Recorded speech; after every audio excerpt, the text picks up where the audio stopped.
124 runs boss. Just 124 runs ఛేదించలేక team India batters చేతులెత్తేశారు.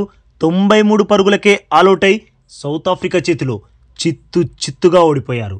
ఇది నిజంగా ఘోర ఓటమి బాస్. చెప్పాలంటే చాలా చాలా అవమానకర ఓటమి. ఈ ఓటమికి ఖచ్చితంగా టీమిండియా చేసిన ఈ 5 తప్పులే కారణం. గిల్ కూడా కొంప ముంచేశాడు. అవేంటో తెలుసుకుందాం. కానీ టీమిండియా 124 పరుగులు కూడా చెయ్యలేకపోవడం ఏంటి బాస్? టీంలో 5-6 కాదు, ఏకంగా 8 మంది బ్యాటర్స్ ఉన్నారు. తలో 20 రన్స్ చేసినా చాలా ఈజీగా గెలిచేవాళ్ళం. కానీ అది కూడా చెయ్యక టీమిండియా ఇజ్జత్ మొత్తం తీసేశారు బాస్. అయినా ఒకప్పుడు టీమిండియాని ఇండియాలో ఓడించడం అసాధ్యం అనుకునేవాళ్ళు. బట్ మొన్నటికి మొన్న న్యూజిలాండ్ మన ఇంటికొచ్చి మనల్ని ఓడించింది. ఇక ఇప్పుడు సౌత్ ఆఫ్రికా కూడా మనల్ని ఓడించేసింది. అరే, మన హోమ్ గ్రౌండ్లో 124 పరుగుల లక్ష్యాన్ని ఛేదించలేకపోవడం అయితే అస్సలు డైజెస్ట్ కావడం లేదు బాస్. ఈ ఓటమికి మన టీమిండియా చేసిన 5 బిగ్ మిస్టేక్సే కారణం. అవేంటో తెలుసుకునే ముందు మ్యాచ్ ఎలా జరిగిందో చూసేద్దాం బాస్. సౌత్ ఆఫ్రికాని ఫస్ట్ ఇన్నింగ్స్లో జస్ట్ 159 రన్స్కే ఆల్అౌట్ చేసి మ్యాచ్పై పట్టు బిగించేశాం అనిపించింది. ఎందుకంటే సౌత్ ఆఫ్రికా వరల్డ్ ఛాంపియన్స్. అలాంటి టీంని 159 రన్స్కే ఆల్అౌట్ చేయడం మామూలు విషయం కాదు. కానీ మన ఇన్నింగ్స్ ముగిసేసరికి మ్యాచ్పై ఒపీనియనే మారిపోయింది బాస్. సౌత్ ఆఫ్రికా గట్టిగానే ఫైట్ బ్యాక్ చేసింది. టీమిండియా మినిమం 200+ లీడ్ సాధిస్తుంది అనుకుంటే మన టీంని 189 రన్స్కే ఆల్అౌట్ చేసి కేవలం 30 పరుగుల లీడ్నే ఇచ్చి మ్యాచ్లో మళ్ళీ కమ్బ్యాక్ చేశారు. అయితే టీమిండియా బౌలర్స్ ఈసారి సౌత్ ఆఫ్రికాని ఫస్ట్ ఇన్నింగ్స్ కంటే తక్కువ స్కోర్కే, అంటే 153 పరుగులకే ఆల్అౌట్ చేయడంతో ఇక చాలామంది Indian fans first test team India సొంతం అయిపోతుంది అని ఫిక్స్ అయిపోయారు. ఎందుకంటే బాస్ టార్గెట్ జస్ట్ 124 కదా. కానీ ఎందుకో బాస్ నాకైతే ఏదో తేడా కొడుతుంది అనిపించింది. అంటే నేను కూడా మన వాళ్ళు గెలుస్తారు అనుకున్నా, బట్ ఈజీగా అయితే కాదు అనిపించింది. దానికి కారణం ఫస్ట్ ఇన్నింగ్లో సౌత్ ఆఫ్రికా 159 రన్సే చేసింది. పోనీ మన వాళ్ళు ఏమైనా గొప్పగా ఆడారా అంటే మనం కూడా ఫస్ట్ ఇన్నింగ్స్లో 189 రన్సే చేశాం. ఇక సెకండ్ ఇన్నింగ్స్లో సౌత్ ఆఫ్రికా 153కే ఆల్అౌట్. దీన్ని బట్టి అర్థం చేసుకోవాలి బాస్, ఫస్ట్ 3 ఇన్నింగ్స్లలోనే బ్యాటింగ్ చేయడం అంత కష్టంగా ఉంటే ఇక ఫోర్త్ ఇన్నింగ్స్లో బ్యాటింగ్ చేయడం ఇంకెంత కష్టంగా ఉంటుంది అని. అయితే మన వాళ్ళు ఓపికతో ఆడుంటే బాస్ ఖచ్చితంగా మ్యాచ్ రిజల్ట్ వేరేలా ఉండేది. ఈ మ్యాచ్లో టీమిండియా ఈ 5 తప్పులు చేయకపోయింటే పక్కాగా మనమే గెలిచేవాళ్ళం. మరి ఆ 5 తప్పులేంటో చూసేద్దాం బాస్. ఫస్ట్ మిస్టేక్, సౌత్ ఆఫ్రికాని ఫస్ట్ ఇన్నింగ్స్లో 159కి ఆల్అౌట్ చేసి మనం కేవలం 189 రన్సే చేయడం. యాక్చువల్గా ఫస్ట్ ఇన్నింగ్స్లో ఓ టైంలో మన స్కోర్ 75 పరుగులకి కేవలం ఒకే ఒక్క వికెట్ కోల్పోయింది. అలాంటి స్టేజ్ నుండి 159కే ఆల్అౌట్ అవ్వడం ఖచ్చితంగా మన బ్యాటర్స్ వైఫల్యమే. ఇక second big mistake, Rishabh Pant batting చేసిన విధానం.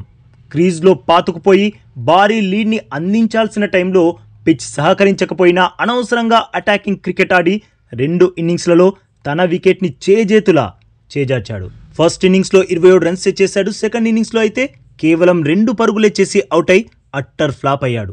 కండిషన్స్కి తగ్గట్టుగా ఆడుంటే గెలుపు అన్డౌటెడ్లీ మనదే అయ్యేది. అది ఎలానో టీమిండియా చేసిన థర్డ్ బిగ్ మిస్టేక్లో చెప్తా. మన టీం చేసిన థర్డ్ మిస్టేక్ ఏంటంటే బాస్, 124 పరుగుల టార్గెట్ ఛేదనలో వాషింగ్టన్ సుందర్ క్రీజ్లో పాతుకుపోయి మెల్లిగా పరుగులు సాధిస్తున్నాడు. తను మొత్తంగా 31 పరుగులు చేశాడు. తనకి మరో బ్యాటర్ తోడుగా నిలబడుంటే ఈరోజు రిజల్ట్ వేరేలా ఉండేది. పిచ్ అటాకింగ్ క్రికెట్ ఆడే పిచ్ కాదు. ఓపికతో సహనంతో చెప్పాలంటే టెస్ట్ మ్యాచ్లా ఆడుంటే మనం గెలిచేవాళ్ళం. కానీ అది టీమిండియా బ్యాటర్స్ చెయ్యలేకపోయారు. ఇక మన టీం చేసిన ఫోర్త్ బిగ్ మిస్టేక్, సెకండ్ ఇన్నింగ్స్లో సౌత్ ఆఫ్రికాని ఇంకా తక్కువ స్కోర్కే ఆల్అౌట్ చేయాల్సింది. ఎందుకంటే ఓ టైంలో 91 రన్స్కే సౌత్ ఆఫ్రికా 7 వికెట్స్ కోల్పోయింది. అప్పుడే 120-130 లోపు ఆల్అౌట్ చేసుంటే మనకి ఈ ఓటమి తప్పేది. But South Africa captain Temba Bavuma ఓవైపు వికెట్స్ పడుతున్న బలంగా నిలబడిపోయి 55 పరుగులు సాధించాడు. చెప్పాలంటే తన ఇన్నింగ్సే ఈరోజు సౌత్ ఆఫ్రికాని గెలిపించింది.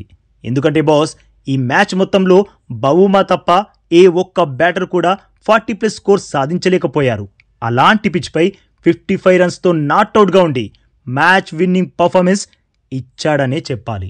ఇక ఫిఫ్త్ బిగ్ మిస్టేక్, 2 ఇన్నింగ్స్లలో మన బ్యాటర్స్ అంతా కలిసి మూకుమ్మడిగా చేతులెత్తేయడం బాస్.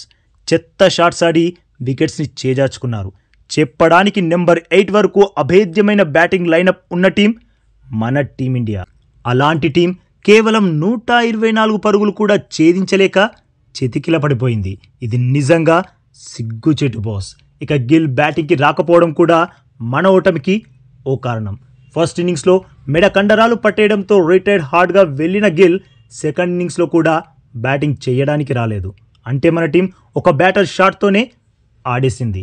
అంతేకాదు బాస్, టీమిండియా బ్యాటింగ్లో ఓవర్ కాన్ఫిడెన్స్ కనిపించింది. 124 రన్సే కదా, ఈజీగా ఛేదించేస్తాంలే అనుకున్నారు.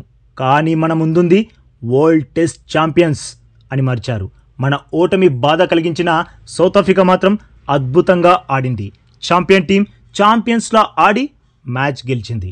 బట్ బాస్, సెకండ్ మ్యాచ్లో మాత్రం 100కి 200% మన టీమే గెలుస్తుంది. ఎందుకంటే ఫస్ట్ మ్యాచ్లో బ్యాటింగ్లో చూపించిన అత్యుత్సాహాన్ని సెకండ్ మ్యాచ్లో కంట్రోల్ చేసుకుంటారు. మ్యాచ్ ఓడిపోవడానికి అదే మెయిన్ రీజన్ అని తెలుసుకుంటారు. జాగ్రత్తగా ఆడతారు, మ్యాచ్ని గెలుస్తారు. మీరేమంటారు బాస్? మరి మీ ఒపీనియన్లో ఫస్ట్ టెస్ట్ మ్యాచ్ టీమిండియా ఓడిపోవడానికి కారణం ఏంటి బాస్? తప్పకుండా కామెంట్ చేసి చెప్పండి. అలాగే ఈ లేటెస్ట్ అప్డేట్కి ఒక్క లైక్ కొట్టి మన ఛానల్ని ప్లీజ్ సబ్స్క్రైబ్ చేసేసుకోవచ్చుగా బాస్. ఇక ఈ వీడియో చూసినందుకైతే మీ అందరికీ దిల్ సే థ్యాంక్ యూ బాస్.